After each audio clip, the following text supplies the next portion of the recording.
African football is mourning the death of former Nigeria coach and captain Stephen Keshi, who passed away aged 54. Keshi will be best remembered as a coach, but he also had a successful career as a player at club and international level. Winning the 1994 Africa Cup of Nations with Nigeria was the highlight of his international playing days. As a player he had stints in Nigeria, Ivory Coast, Belgium, France, and United States of America. Keshi began his professional career with now-defunct Nigerian side ACB of Lagos and his hometown club New Nigeria Bank of Benin City. His first move abroad was not to Europe but to Ivory Coast, where he won the domestic cup with Stade Abidjan in 1985 and 1986, before moving to their local rivals Africa Sports. Unique achievement. Stephen Keshi is the only African to win the Confederation of African Football's Coach of the Year twice, in 2005 with Togo and 2013 with Nigeria. He became known as the Big Boss during his playing days, as he was one of the first Africans to move to the European leagues in the 1980s. Belgium was his first port of call when he joined Lucerne, which in later years became a popular destination for other African players. Keshi's compatriots Victor Ikpa and Sunday Oliseh, as well as Ghana's Nii Lamptey, also played for Lucerne. It was at another Belgian side where Keshi really thrived, spending 4 years at Anderlecht, a side that he also captained. While at Anderlecht he won the Belgian Cup in 1988 and 1989 before helping them to the league title in 1991. After that success, he moved across the border to French second division side RC Strasbourg and is fondly remembered for scoring the second goal in a 4-1 win over Rennes on May 13, 1992, which secured the team's promotion to the top flight.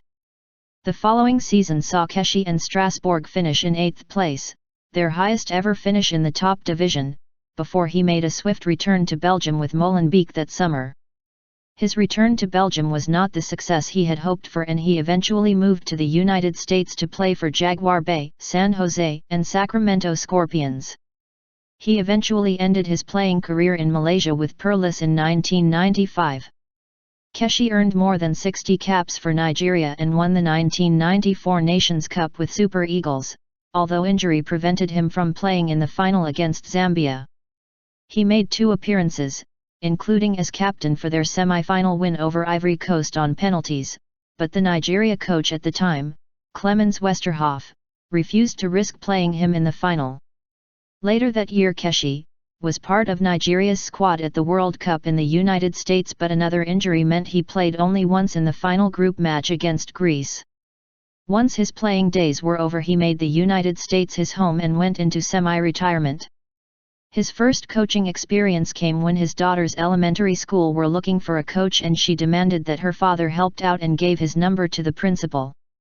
And so began his journey into coaching, as he declared, "I was reborn and discovered it was something I could do." It sparked his dream of one day coaching Nigeria, but before he fulfilled that aim he took charge of both Togo and Mali and enjoyed success and disappointment in both posts. Not many would have predicted that in his first job as a coach he could lead the previously unheralded Togo to the 2006 World Cup finals, ahead of Senegal and Zambia. However, he would have to wait another 8 years to lead a team at the World Cup finals because he was sacked by Togo just a few months before the tournament in Germany. He lost his job after Togo crashed out of the Nations Cup in Egypt without winning a single game and was replaced by Otto Pfister for the World Cup. Togo then rehired him in 2007, but the Big Boss was unable to find the same success with the Hawks and moved on a year later. Then, while he was waiting for Nigeria to decide whether to offer him a job, he was approached by Mali, a chance that he accepted. More success came his way as he led Mali to the Nations Cup finals in Angola, but again he was unable to lead them past the group stages. Keshi finally got the call he had been hoping for in 2011 when the Nigeria Football Federation, NFF, asked him to coach the Super Eagles. The next 4 years saw him earn his place in African football's history books, but his stint was also beset by seemingly constant arguments with the NFF. He became only the second person to win the Nations Cup as a player and a coach, and was also the first African to lead 2 different nations to the World Cup finals. At the finals in Brazil in 2014 he led Nigeria to the second round and so is the only African coach to appear in the knockout phase of a World Cup. But throughout this time there were constant rows with the NFF over unpaid salaries and several attempts to ease him out of the job, including reports the Federation wanted to sack him during the 2013 Nations Cup finals.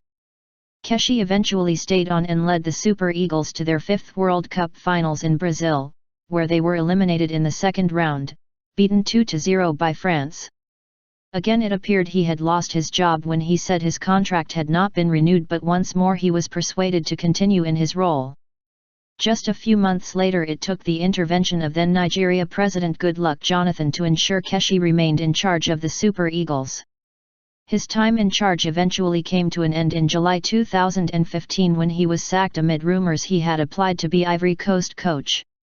Keshi did not get that post and did not work as a coach again before his untimely death, although he had once again begun looking for work. After spending time to mourn the death of his wife of more than 30 years, he had started talks with South African club Orlando Pirates as well as the Guinea national team. Keshi and his late wife Kate, who died in December after a battle with cancer, had 4 children. Keshi is the fifth member of the so-called golden generation of Nigerian footballers who won in 1994 to die after Ushakafor, Thompson Olaha, Rashidi Yekinai, and Wilfred Agbonavbere.